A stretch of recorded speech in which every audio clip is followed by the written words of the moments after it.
O que você diria de um jogador com uma média de 0.9 gols por jogo, com uma média de 0.6 assistências por partida, que tem uma contribuição a gol a cada 58 minutos jogados, e tudo isso dentro da Premier League, que é considerada uma das ligas mais difíceis do mundo. São números absurdos, e quando eu falo desse jogador, com certeza é alguém que deveria estar sempre sendo considerado pro prêmio de um dos melhores jogadores do mundo. Mas ele não tá. E a gente tá falando do Mohamed Salah. E esses números são só uma média dele nos últimos anos e não só dos números absurdos que ele vem fazendo nas últimas temporadas. E mesmo assim, ele vem sendo ignorado e não é de hoje. Na temporada atual, 2024-25, por exemplo, o Salah jogou 52 partidas, marcando 34 gols e ainda deu 23 assistências, ou seja, mais de um gol por jogo. E essa é uma campanha que para muitos jogadores seria a melhor da carreira, mas no caso do Salah é só mais uma. E quando a gente compara com outros nomes que estão disputando ali a bola de ouro, isso ainda fica mais gigante. O Dembélé, por exemplo, fez 48 jogos com 33 gols e 13 assistências. O Rafinha fez 57 jogos com 34 gols e 25 assistências, que são números altos, mas não são distantes e nem superiores aos do Salah. Só que mesmo assim, quem que aparece na lista de favoritos? Dembélé, Rafinha e até o Lamine Yamal com só 17 anos, sendo esses grandes favoritos para levar a bola de ouro, enquanto o Salah é deixado de lado. Então a pergunta que fica no ar é por quê? Porque o Salah, mesmo com todos esses números, com tantos títulos,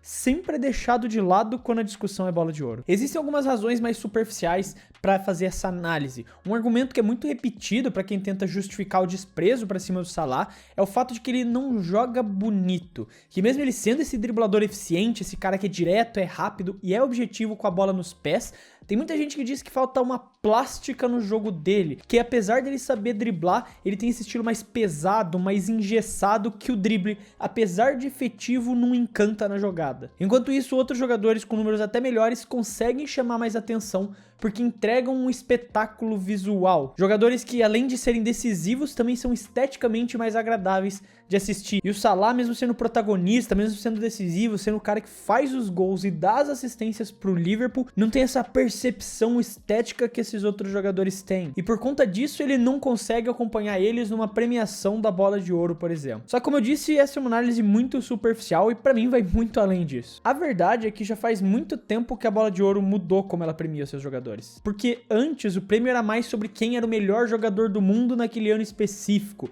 A cada temporada sempre surgia um favorito diferente. Tanto que entre 1992 e 2006 a gente teve 13 vencedores diferentes da bola de ouro. Era aquele reconhecimento de desempenho individual que não tinha de fato um apego às narrativas ou nomes consagrados. Só que desde 2007 a bola de ouro mudou bastante. Com o domínio que a gente teve ali do Messi e do Cristiano Ronaldo, meio que a premiação se transformou mais num palco para tentar reforçar o legado dos jogadores. O Messi e o CR7 ganharam 12 bolas de ouro em 14 anos, e mesmo em algumas temporadas quando eles não eram necessariamente os melhores.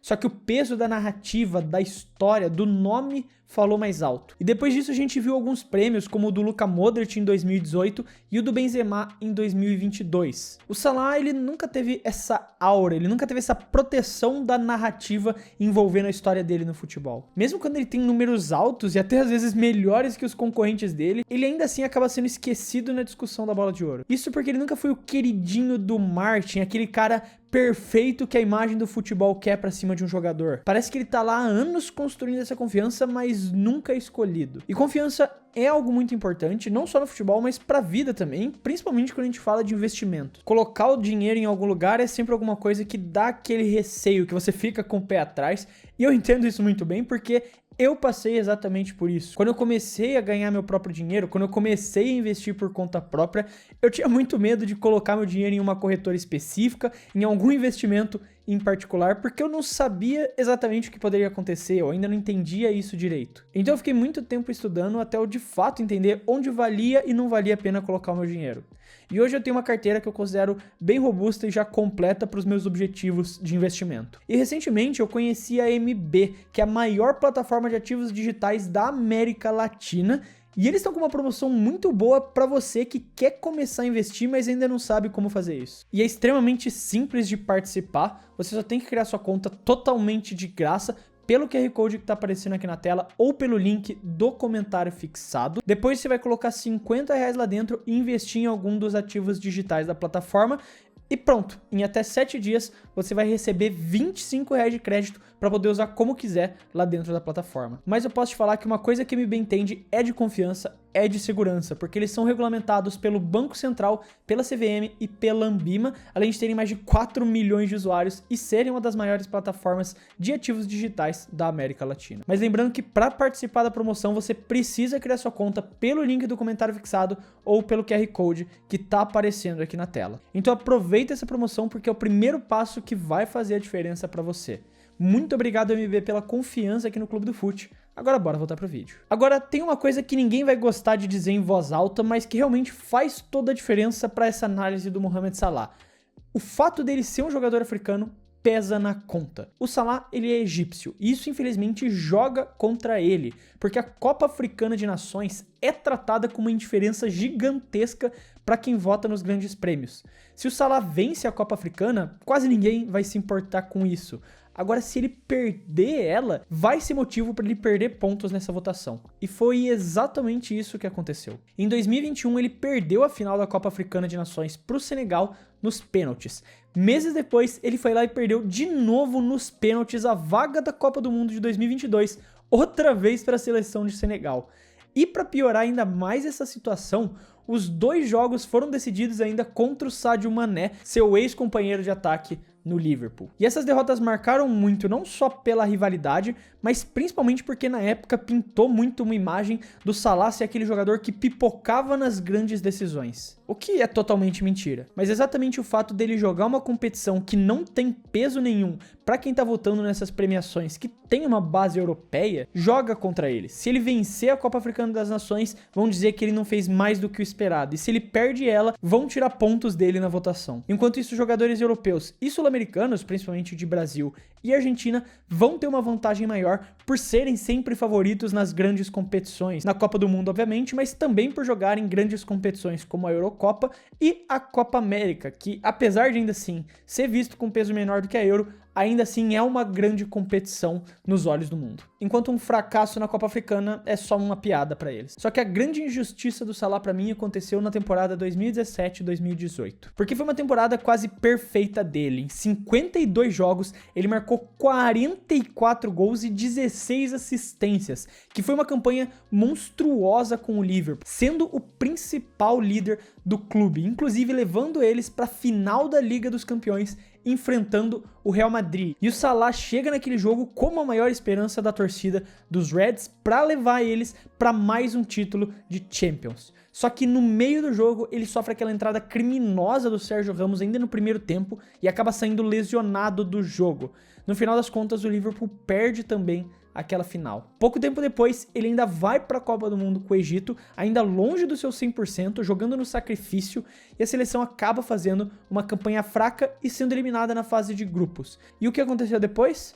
Mesmo com a melhor temporada individual de toda a sua carreira, isso não foi nem suficiente para ele chegar no top 5 da Bola de Ouro, ficando em 6º lugar. O título daquele ano foi para o Luka Modric, que teve uma temporada incrível, é verdade, foi campeão da Champions League com o Real Madrid e ajudou a levar a Croácia para a final da Copa do Mundo. Só que a lesão na final e o fato dele jogar por uma seleção inexpressiva na Copa do Mundo jogaram totalmente contra ele. E quando a gente pega a comparação com outras premiações, o Messi em 2022, por exemplo, campeão do mundo, terminou a temporada com 46 gols somando PSG e Argentina. Ou seja, o Salah, mesmo superando os dois em números individuais na sua melhor temporada, foi ignorado.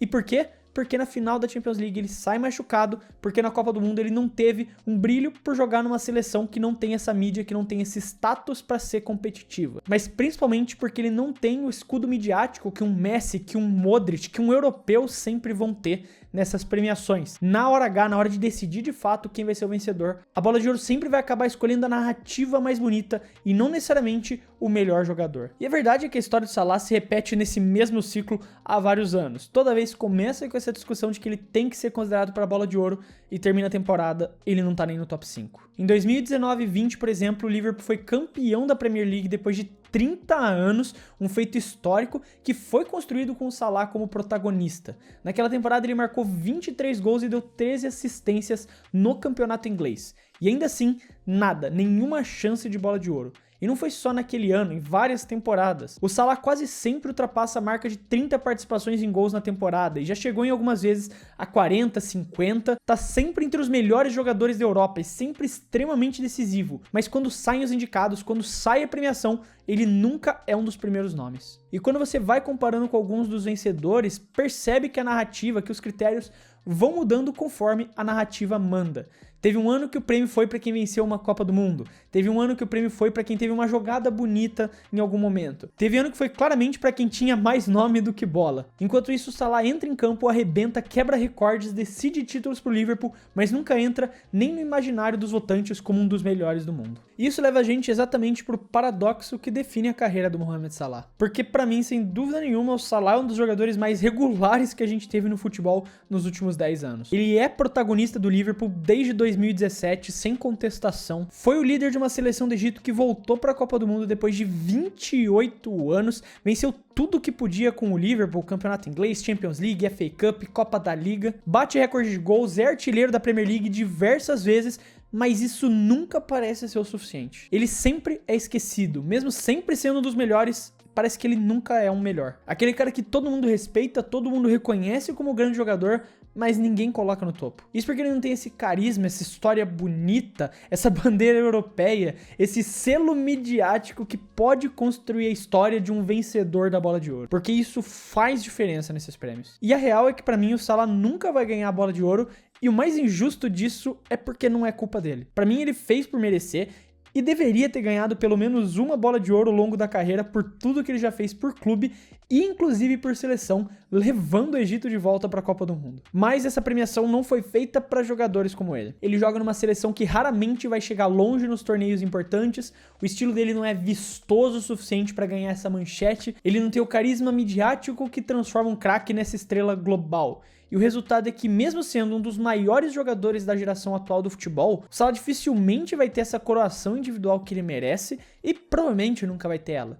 Porque no fim, a história dele não é sobre essa falta de talento, é mais sobre uma falta de narrativa. E é por isso que, pra mim, essa talvez seja uma das maiores injustiças da história recente do futebol. Mas aí tal, por que o Mohamed Salah nunca vai ganhar a Bola de Ouro? Eu quero saber a sua opinião, se você concorda, se você discorda. Os comentários aqui é um espaço aberto, tô sempre querendo saber o que vocês têm a dizer sobre o que eu falo aqui nos vídeos. Lembrando também que se você gostou do vídeo e quiser ajudar aqui o Clube do Fut, você pode fazer isso se inscrevendo no canal, porque ajuda muito a gente a poder continuar produzindo esses vídeos aqui pra vocês. Sério, vocês não têm noção de como só se inscrever no canal ajuda muito a poder fazer todo esse trabalho que a gente traz aqui pra vocês. Eu quero deixar um abraço pra você que ficou até aqui e até o próximo vídeo.